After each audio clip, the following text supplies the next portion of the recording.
Mai bà cũng sang, định mai sang nhé, hôm nay hợp nó không ở nhà rồi. Tôi nghĩ là nó kiện gì, nó lại dọa. Em ở gần nhà anh Thập, có biết anh Thập đi đâu không? Chụp ảnh cưới cơ á? Vâng. Thế chị cảm ơn nhé. Anh đấy bảo yêu mình, dành tình cảm cho mình. Thế mà mọi người lại nói anh đấy sắp cưới, nếu đối xử với mình như thế.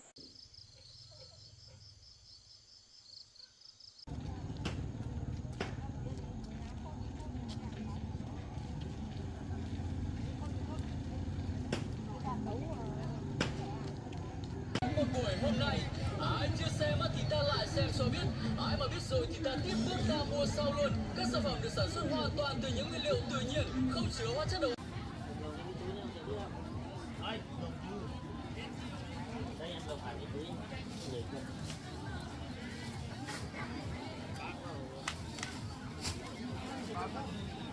Túi xanh với cái túi trắng màu lông.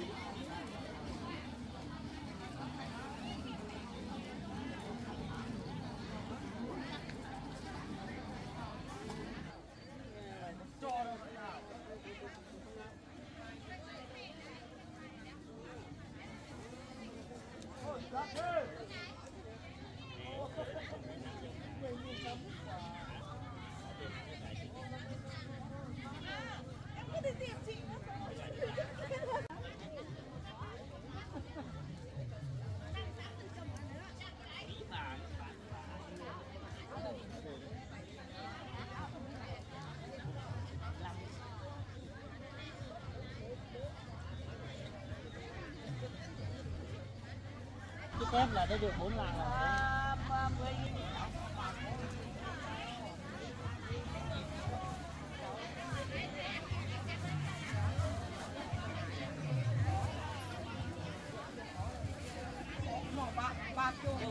Đúng gừng đi hết à? Quái không xong ăn hết rồi đi tưới, giờ đi tưới không dám ăn đâu.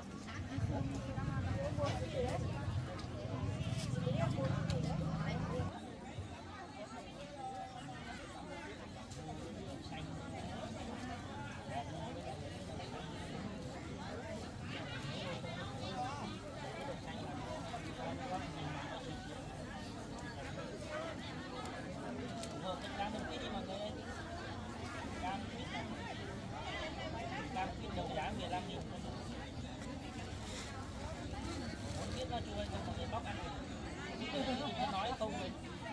Bây giờ mình nói còn đâu cũng thành còn. Cam quyết rồi nhá. Cái này phải chín là mới tí nó chín. Chứ không phải là không cho mình ăn thôi.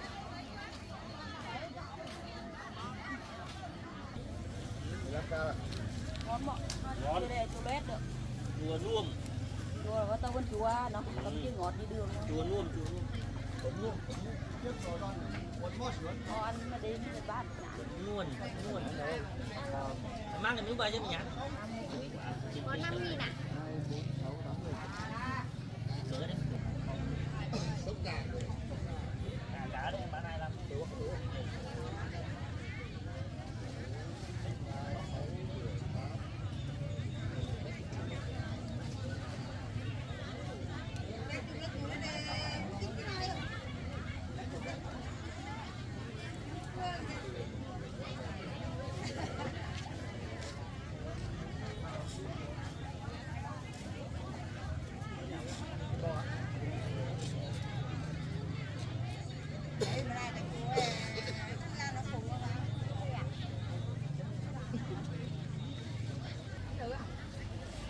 Kinh là kinh không phải người gần kinh đàng hoàng tôi thấy có hợp kim 10 gần kinh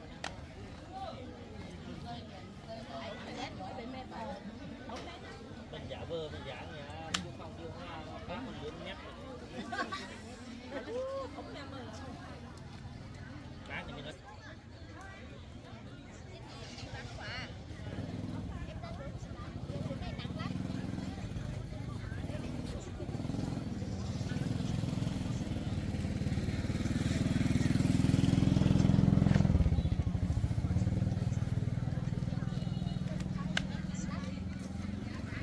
Ở đây xem có dâu cải không anh?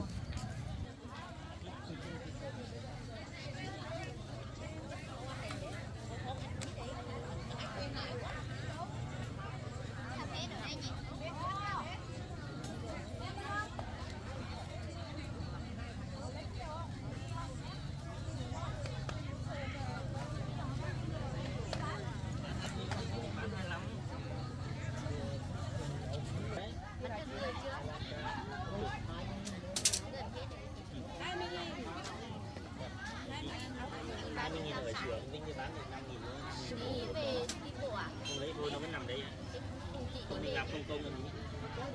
Chị cũng đi bộ mà. Đúng thật, mình nói nhất thật luôn. Mình đi bán được mỗi bó được 5.000, không bán.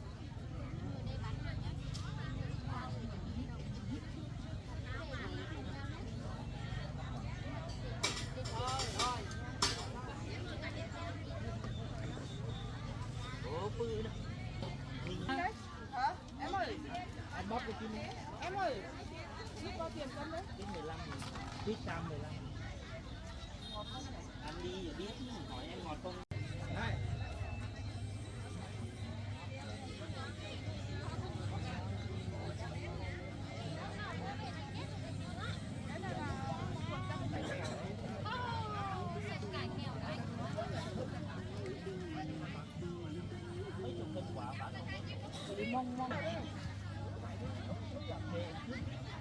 Thôi bó này bao tiền à?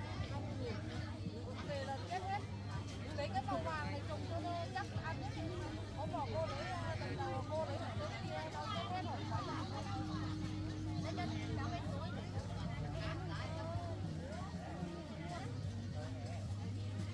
Có mặt ham lấy cái loại màu vàng này. Cái này gói bao tiền chị ơi? 10.000.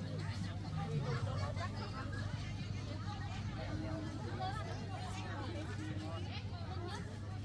Ăn được không cháu?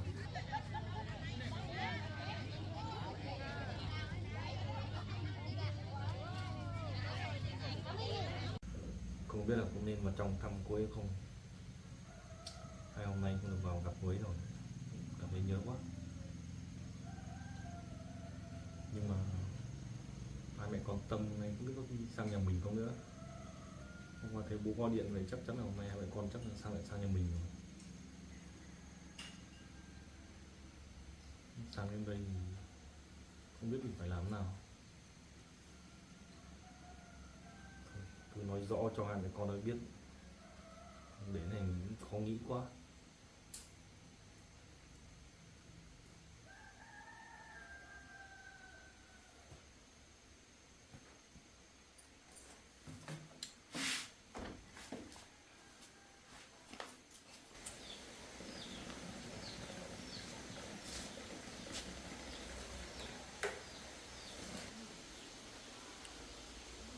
Không biết phải làm thế nào nữa. Mệt mỏi quá. À?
Bố làm được rồi.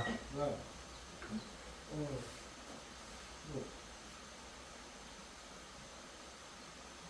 Bố làm có bệt không ạ? Không. Lý được về luôn.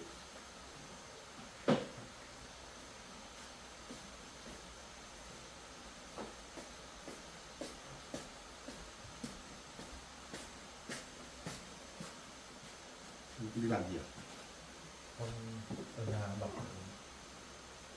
sách. Vâng ạ, mai bố ở trên cơ quan về thì cái chuyện này buồn lắm. Bên nhà cái Tâm thì nó làm thật đấy, nó làm càng lắm, không biết tính thế nào này. Cả bố cái Tâm nữa, đây cặp nhau không thấy chào hỏi, kiểu bực mình. Bố cũng đừng nhân chuyện đấy nữa, không biết tính thế nào. Thì cái hôm con là không đồng ý, đã quyết con không lấy cái Tâm rồi, bố đừng ép con nữa. Bố cứ biết tính kiểu gì nữa, giới thiệu rồi, làm mối cho rồi, rất khó. Ép thì cũng không muốn ép nữa, nhưng mà mà Hoặc con là thấy cứ nghe bố đồng ý lấy nó đi, đỡ phải rách việc thôi bố con, cái đấy con quyết tâm con đau đầu quá suốt ngày cái mình chuyện, đón rồi bố mình có suốt ngày cái chuyện nghe cái chuyện linh tinh này. Không biết tính kiểu gì nữa. bố ạ, mình cũng chẳng làm gì để cho gia đình cái tâm nó kiện mình mà con thấy là nó chẳng có lý do gì gia đình nó kiện mình. Nó làm to chuyện lên thì cả xã cả làng cũng biết thì nó mình chả có cái mặt mũi nào để ra ngoài, tất cả người ta chỉ thích mình. Mà nghe bố thì cưới bố cho nó xong, đỡ phải suy nghĩ nhiều.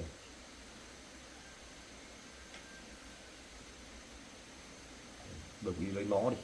Chuyện vợ con của con là cả tương lai của con nên là con sẽ tự quyết định. Biết thế rồi nhưng mà bây giờ nó là cái chuyện này rồi, bây giờ lỡ ơi giới thiệu rồi, bây giờ gia đình nó cứ muốn làm to lên thế mới chết. Ủa.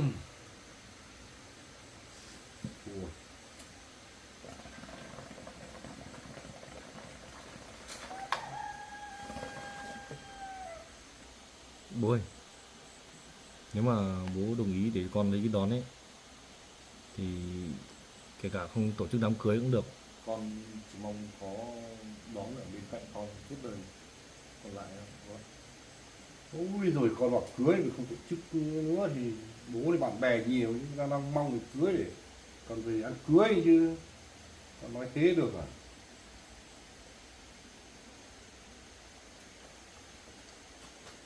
Quá nhỉ, đồng chí lấy cái tâm đi bố tổ chức cưới cho. Con chẳng có tình cảm với tâm nên là con chẳng biết phải lấy như nào nữa. Đấy, bây giờ gia đình người ta thích mình, nó muốn lấy mình nhưng mà mình lại không thích nó thì thôi cứ chấp nhận đi, chấp nhận lấy nó xem nó như thế nào. Không ạ, Mình cứ khăng khăng không cưới thì bố cũng chịu rồi.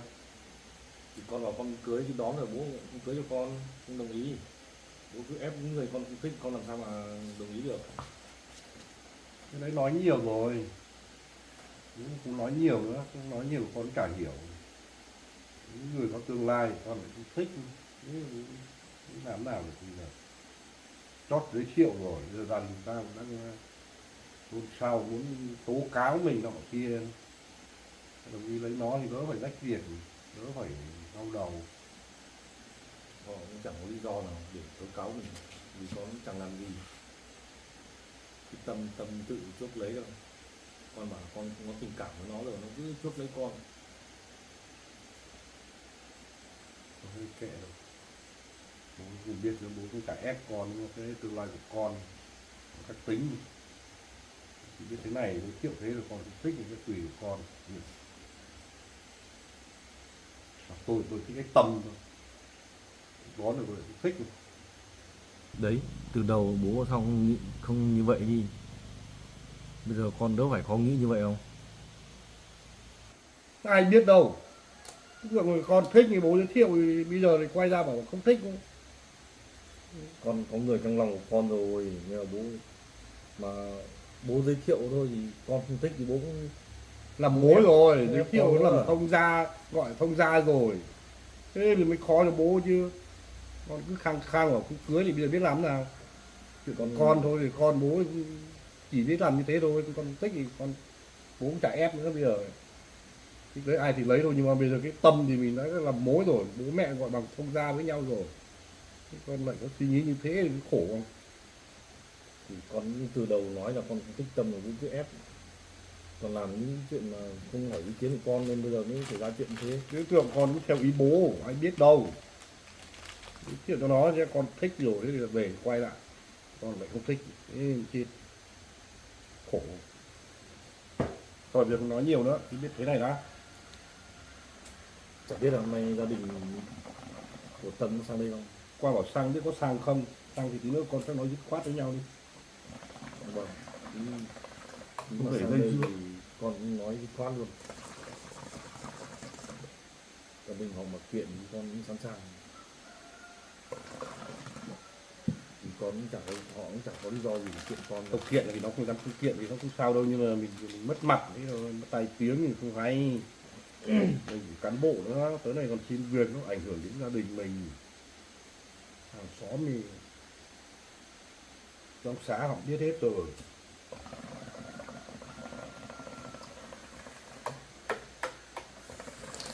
Trong cái tầm nghĩ kiểu gì mà nó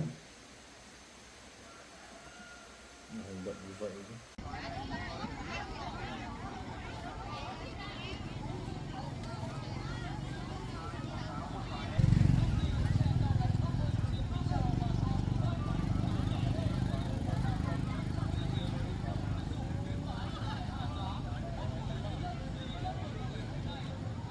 Bạn như bố cũng nói này, con mà quyết định mà quyết mà không cưới cái Tâm thì bố cũng đồng ý thôi, nhưng mà trừ cái đón ra là bố không đồng ý để con cưới. Yêu ai thì yêu nhưng mà trừ cái đón ra nhé. Tại sao thế chứ con tính đón cũng tốt là bố. Đó thì con biết rồi, đó nó lấy một đời chồng. Đấy, cưới đó thì người ta hàng xóm ta cười vào mặt chứ ai thì lấy thôi, nhưng bố nói trước ấy. Bố ơi, tại sao bố lại cứ miệt thị đón làm gì ạ?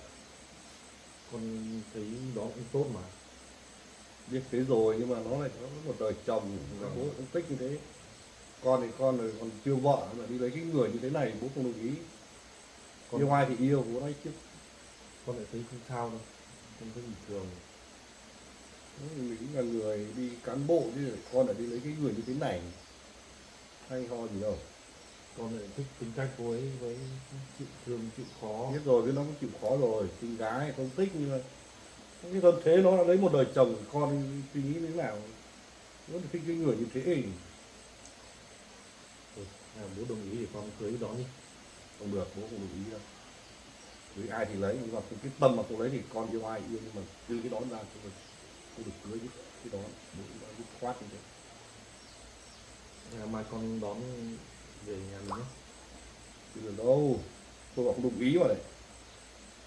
Đón về để bố tiếp xúc nhiều xem đón như thế nào, xem có tốt hơn cái Tâm không. Bây giờ bố cứ ở nhà Đón vào đây nó cười à? Về cái Tâm rồi chưa giải quyết xong. Để nữa mẹ con nó sang đây đã nói chuyện rõ ràng, nó cắt đứt bên quan hệ của nhà cái Tâm đã, xong mới con đi đâu đi. Yêu ai thì yêu, mà trừ cái đón ra thì con phải từ từ. Con thấy Tâm với mẹ Tâm cũng nhiều mô lắm, còn sợ nó cắt đứt thì gia đình ấy chắc không bao giờ nghe bố ạ. Tôi nghe bây giờ mình giới thiệu rồi, bố lập chót rồi, bây giờ làm mối cho bây giờ khó cho bố này. Bố đã nói rồi, bây giờ yêu ai thì yêu, mà trừ cái đón ra nhé. Thế sang đây bố phải nói giúp con nhé, gia đình mẹ Tâm nó đấy. Rồi nếu mà nó sang đây nó nói chuyện thế nào thế mà cảm thấy không sống được với nhau với cái Tâm thì thôi, thì bố cũng đồng ý thôi. Bố cũng bảo rồi, bây giờ lấy cái Tâm lấy vào lấy phải lấy người khác, trừ cái đón ra bố không cho yêu, nghe chưa? Vậy thì nó gọi mẹ con nó sang chuyện. Vậy ở ngoài có chợ sao bố đi chợ? Vừa đi làm nhưng mà nó làm chả có việc gì.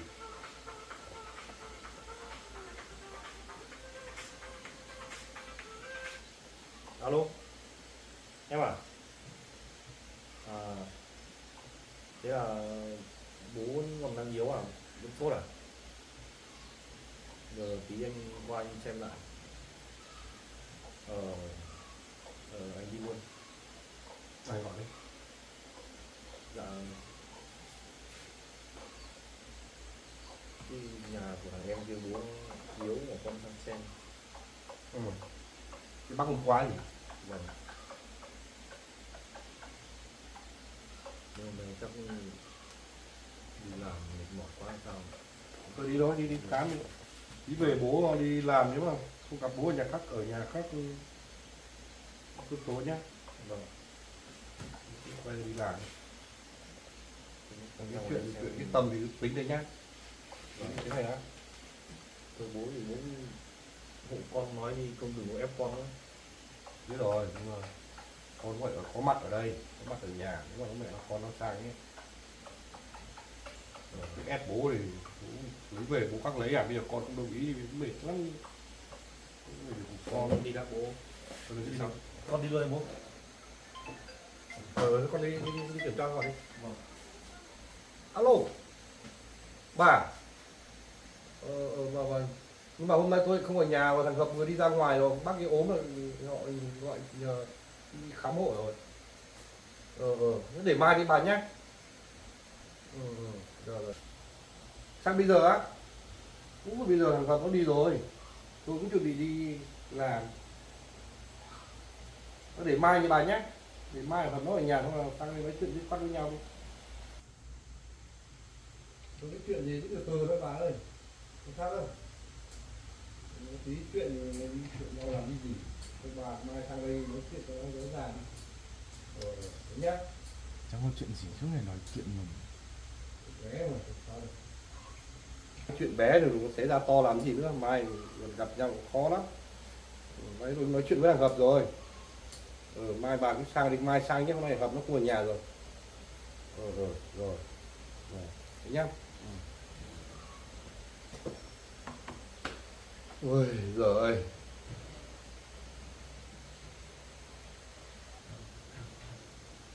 Bố con đi ạ. Con đi bố chuẩn bị đi. Vừa mẹ Tầm nó vừa gọi điện sang. Vâng. Tôi cũng nghĩ là nó kiện gì. Nó lại dọa. Bố cứ đi. Bố cứ đi thôi.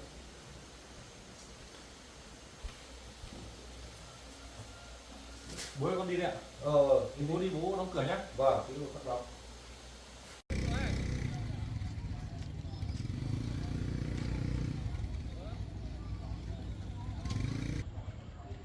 Không biết Yên Chi về chưa nữa. Bảo lên đây chờ nhưng mà chả thấy ở đâu. Chắc mình đi về.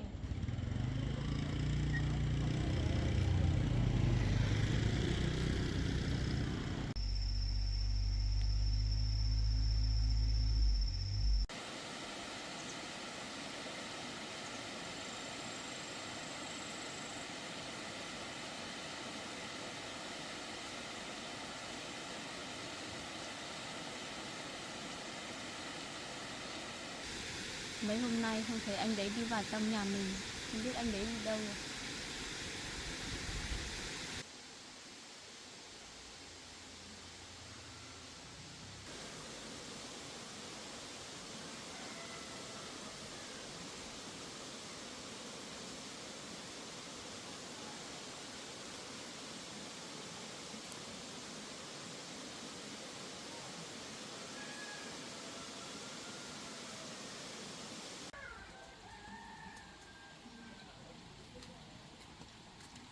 Em ơi, cái gì hả chị? Em ở gần nhà anh Thập, có biết anh Thập đi đâu không? Cái tìm anh đấy làm gì? Không có gì đâu em ạ. À em ơi, hôm nay em ở nhà có biết anh Hợp đi đâu không? Anh Hợp hôm nay đưa chị đấy đi chụp ảnh cưới rồi sao? Chụp ảnh cưới cơ á? Vâng. Thế chị cảm ơn nhé. Vâng, không có gì đâu.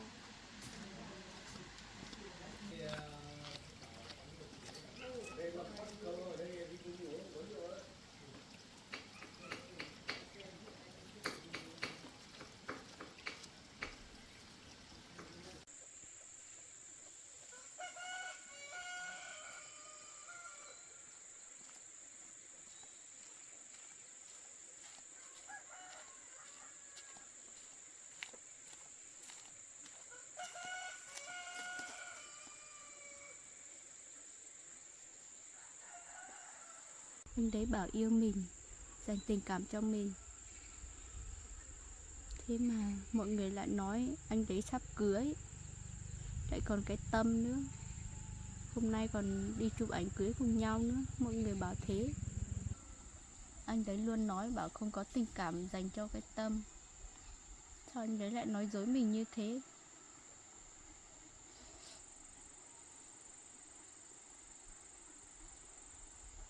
Sao anh đấy lại nỡ đối xử với mình như thế? Mình đã dành tình cảm cho anh đấy hết lần này đến lần khác, nhưng mà lần nào cũng như vậy.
Từ trước đến giờ anh đấy toàn nói dối mình. Giờ mình không tin anh đấy nữa. Anh đấy cứ nói một đằng làm một nẻo. Giờ mình cũng không hiểu nổi anh đấy.